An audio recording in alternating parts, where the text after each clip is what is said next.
Storm water.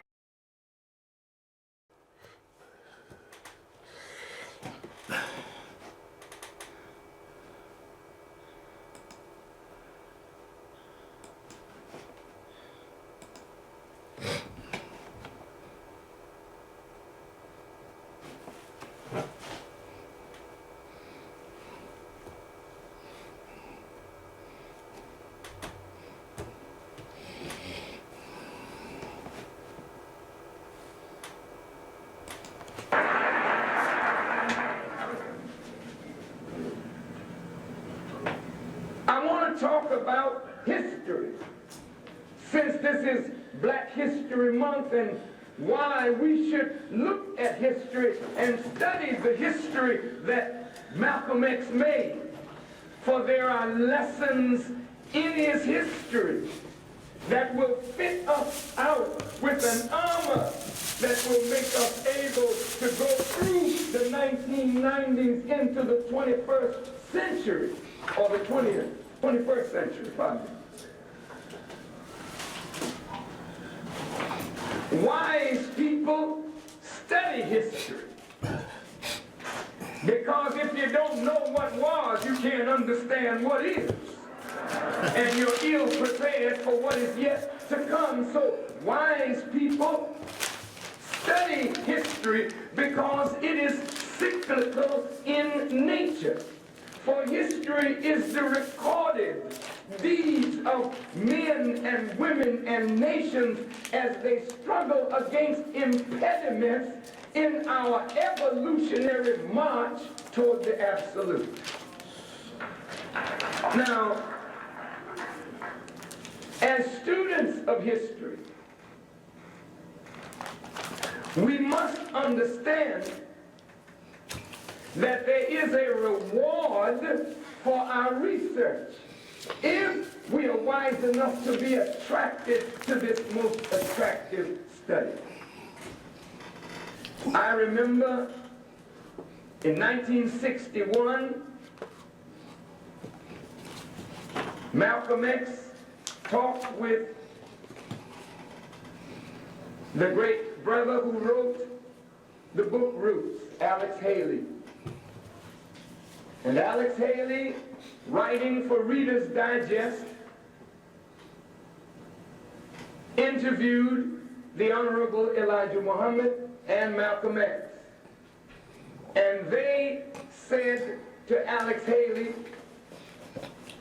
that some of our original fathers who were brought into America were in fact Muslims. And that the slave masters who historically had come into contact with the Muslims as Islam spread over the known world from the 7th to the 11th centuries and black men rose to power in Islam. And since these blacks who were Muslims were conquering armies of white folk, when the New World was established, they did not want any Islam taught to black people or to white people, even though the founding fathers were Muslim Shriners, meaning that they had 33 degrees of the circle of knowledge.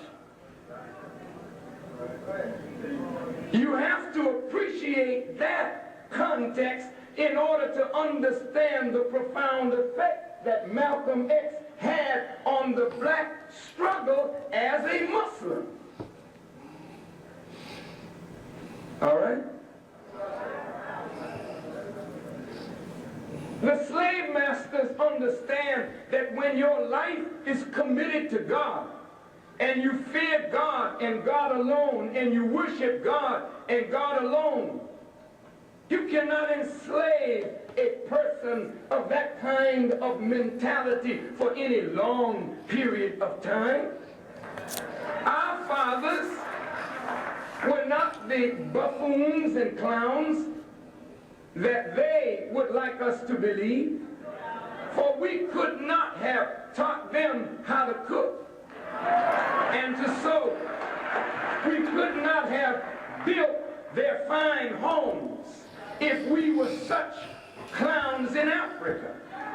They took wise people out of Africa. They took mathematicians such as were great builders. But they did not want that knowledge passed on to the young, because parents' greatest function is to pass on the history, oral or written, the language, the accomplishments to a young generation, so that young people will be inspired by knowing what their fathers did, so that they can build on what their fathers did and build greater than what their fathers did.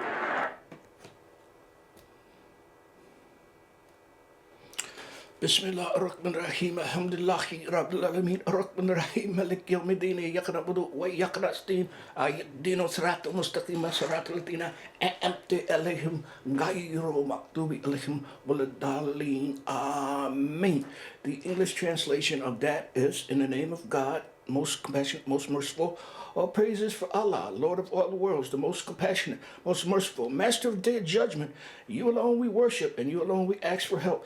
Guide us along the straight path, the path of those you have blessed, and not those you are displeased with, or those who go astray. And with that, I welcome you to another episode of the History of Community Life Diversity of Most Americans in New England. I am Hasson, Rashid, your host, and I'll be here with you for approximately 25 more minutes. You know, it's always excellent being here with you, and it's also a great achievement to come into your lives like we do here daily at CCTV. So I welcome you to another episode of History of Community Life Diversity of Most Americans in New England. So with that, I welcome you once again with the universal, international, cordial of peace in the Arabic language, and that is Assalamu alaikum. Okay, peace be unto you. All right, okay, I guess you got the insight what that first that open courtesy, the open video was about, and that was due to courtesy of Nation of Islam and the Minister Farrakhan, and he was speaking on Black history here in the United States, Western Hemisphere, and America, and we'll try to get back to that as soon as we can, if time permits. But first, I'd like to send out some condolences for some great Muslim scholars who passed away. And before we get into the rest of the subject matter of the rest of our broadcast here, okay, the Islamic Council of North America is, I guess, mourning the passing away of one of its scholars. That was Brother Shaheem Sedikwi. He passed away. Okay, so on November 21st, 2018, Shaman A. Sedikwi, okay, passed away at the age of 90 following an illness. He is survived by 4 sons, 2 daughters, and several grandchildren. He was born in India in 1928 and emigrated to the U.S. in 1976. Soon after he joined the Islamic Center of North America, and in 1995 he was appointed chairman of the Dawah and Publication Department, and at a later time he was organization treasurer. In 1977, Sedikwi, along with other individuals committed to Dawah, founded the Forum for Islamic Work. He developed a Dawah training course and authored 13 books and many articles related to the topic of Dawah, its mythology, priorities, ethics, and more. The Islamic Center of North America published Sedikwi's English translation of Zaira, an important book on Hadith. He was an activist and scholar who conducted study circles for converts to Islam, doing his part to support their journey of faith. One of his students was Imam Siraj Wahaj. Funeral prayers for Sedikwi were held on Long Island in New York. Okay, and another great scholar of Islam that passed away in the past recent months was Dr. Suleiman Nayang, professor and scholar. He died at the age of 74. Dr. Suleiman passed away on November 12, 2018, Washington, D.C., following a long illness. He was 74 years old. Dr. Nayang taught at the Howard University in Washington, D.C., where he was a professor of African Studies, serving as the department chair from 1986 to 1993. He also served as co-director of projects MAP, that's acronym MAPS with large case letters, Muslims in American Public Square, a research project funded by the Pew Charity Trust. He was also president of the Center for Islam and Public Policy, CIPP. Dr. Naeem served on the editorial boards of several national, international scholarly journals, including the Message International Magazine. He lectured on college campuses in Africa, Asia, Europe, and Americas. Dr. Naeem inspired countless young people with his vast scholarships, understanding, and insight into the African American experience, and his great humility. During the 2010 Islamic Center of North America's convention, he was presented with the annual Community Recognition Award for his outstanding scholarship and contributions to Islam and Muslims in America. Dr. Naeem wrote 11 books and more than 70 articles on Islamic topics and on Africa and Middle Eastern matters and concern. His last book, published in 1999, was Islam in the United States. Okay, and with that, we'll get back to some more history, etc., Black history, to be specific for right now, and how it relates to Islam in a few moments. But I just like to remind you that on May 6, 2019, the holy month of Ramadan begins. That's Ramadan 1, so keep that in mind so you can get ready right now. Start getting ready for the holy month of Ramadan, which in the Western Hemisphere starts May 6, 2019. I got another special book on Black history and how it's Islamic connections right here in North America. So tolerate me for a minute while I get this tape on for you. It'll be right on in a minute. Hold on now.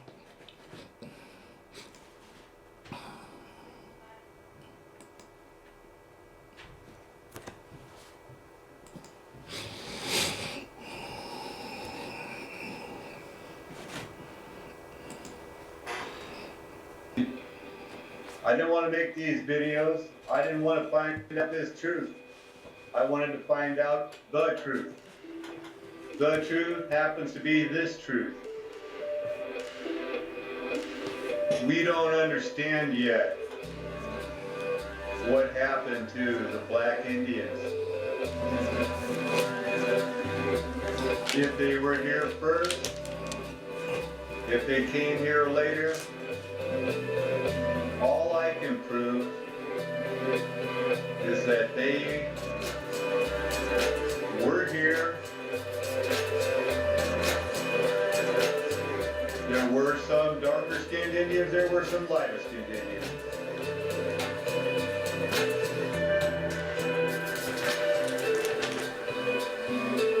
The best guess is right now that mid-1600s, there was 100 million people living in this country. That's conservative in my mind. They look like this.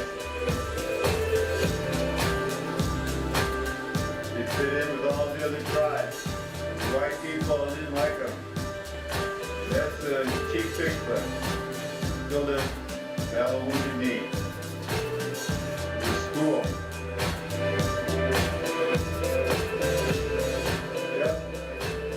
People from New Netherlands, that's what they look like. Yeah, we hear about Aztecs, that's what they looked like. They were rubbed out, found on the Canadian West Coast.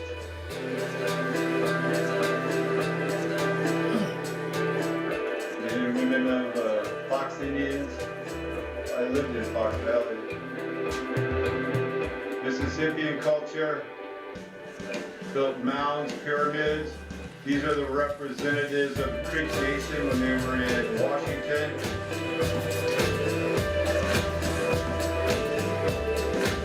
Come on, you guys.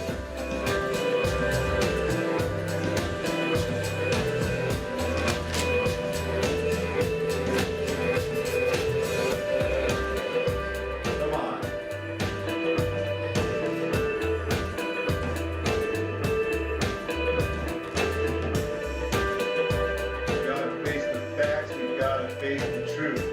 I'm doing what a Christian should do when they know what I know, is soon as I'm getting all the facts, I'm putting it on our YouTube saying, hey, wait a minute. What's up? Yeah, we all know we broke a few trees with the Indians. But we broke everything.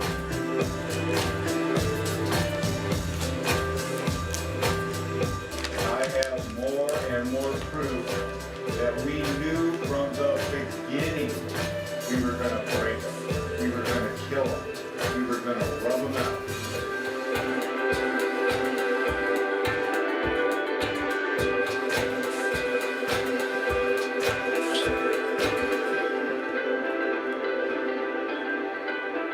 We did.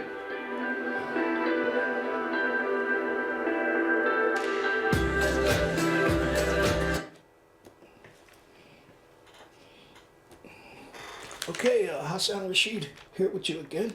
The Javed Siddiqui, re-elected as the president of the Islamic Center of North America.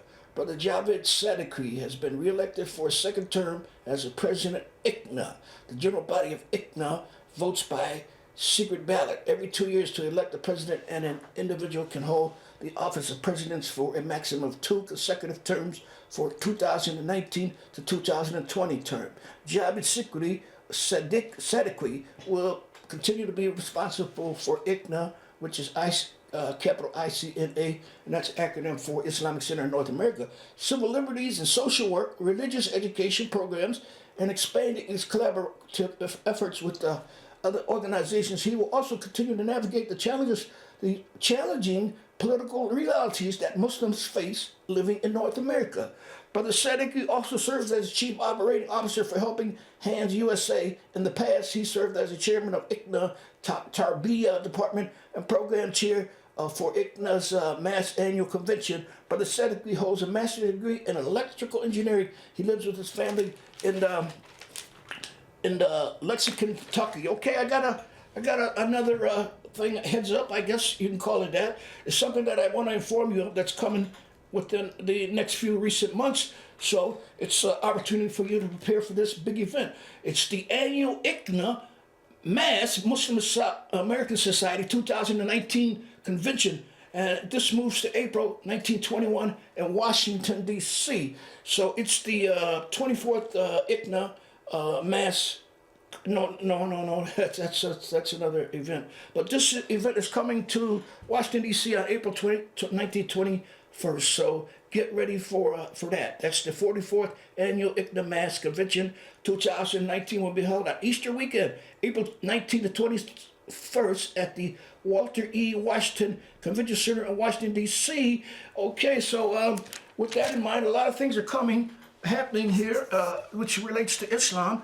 And this is another event that I would like to share with you, and it's coming. But this one is going to be held down in Atlanta, Georgia, and I have a small promo on it. Yeah, you call it a promo, and it's just I guess what's advertising for this event. So this is a non-profit event, so don't worry about it being commercial. Okay, so here we go.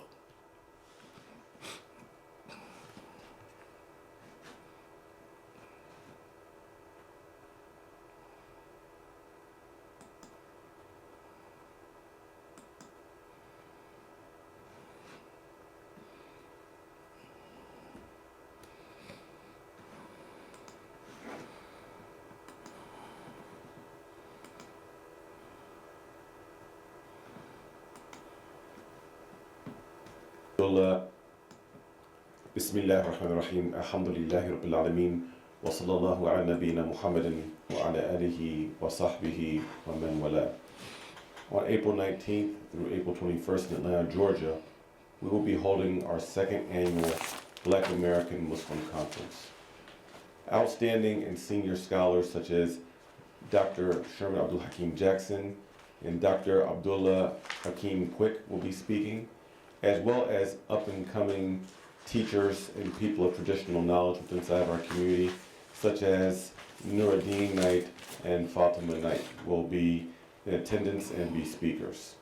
Part of the benefit of having the Black American Muslim Conference is that there are intergenerational speakers from my parents' generation to my generation to the generation that is below, and that are coming from a traditional Islamic epistemology to deal with the issues that are affecting American Muslims in general, but from a Black American lens, and also talking to some of the specific issues that may be more poignant or may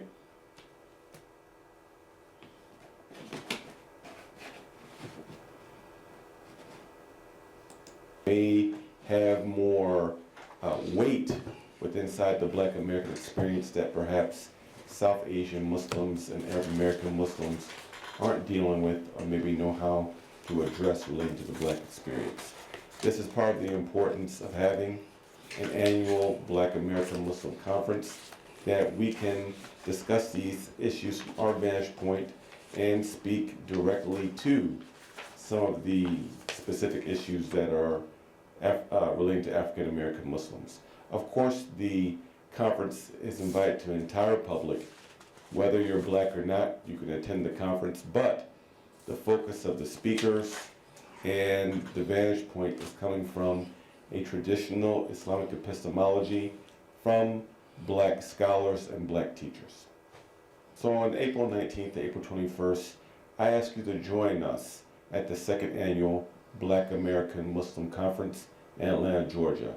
Inshallah, I look forward to seeing you, as I will be one of the attendees. May Allah Azza wa Jal facilitate your safe travel to the Black American Muslim Conference, and please tell your friends, family members, as well as colleagues to attend this very important conference. Peace be upon you. Assalamu alaikum.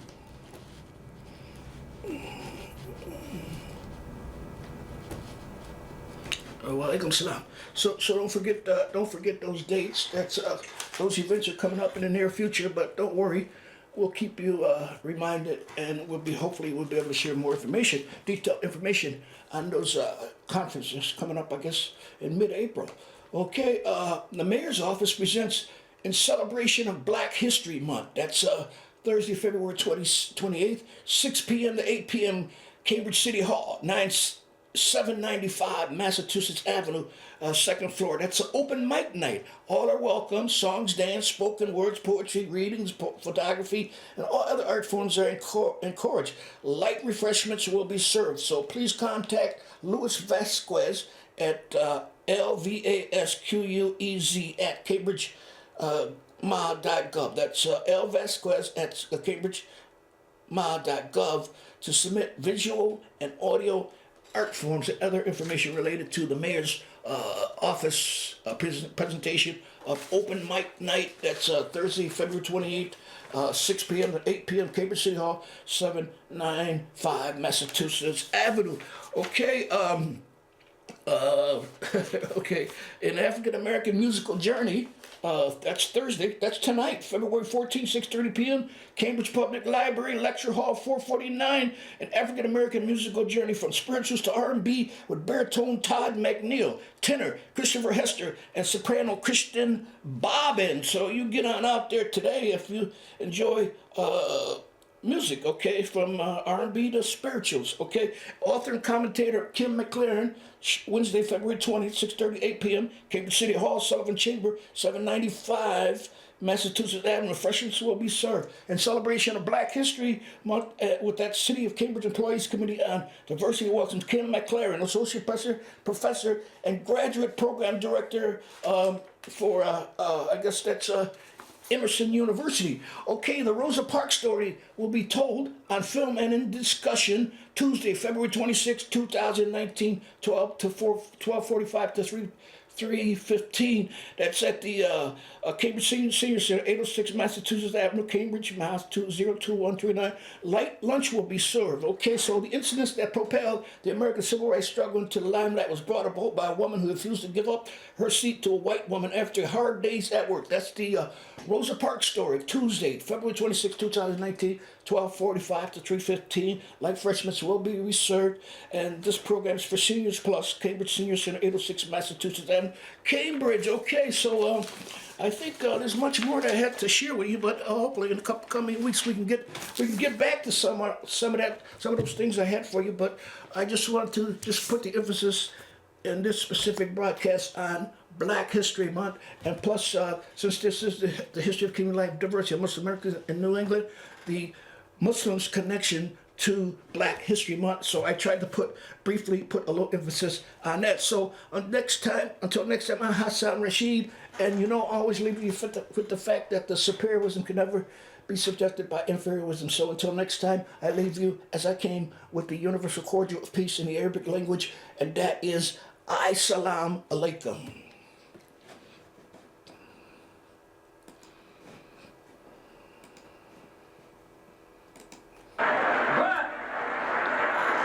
The slave masters did not want us with that kind of knowledge. They didn't want the slave children to hear the muezzin call out, Allahu Akbar, Allahu Akbar. God is great. God is great. So I couldn't hear nobody pray, because anybody that was found saying the name Allah would be killed, because they did not want that knowledge transmitted. They did not want our own traditional African religion transmitted.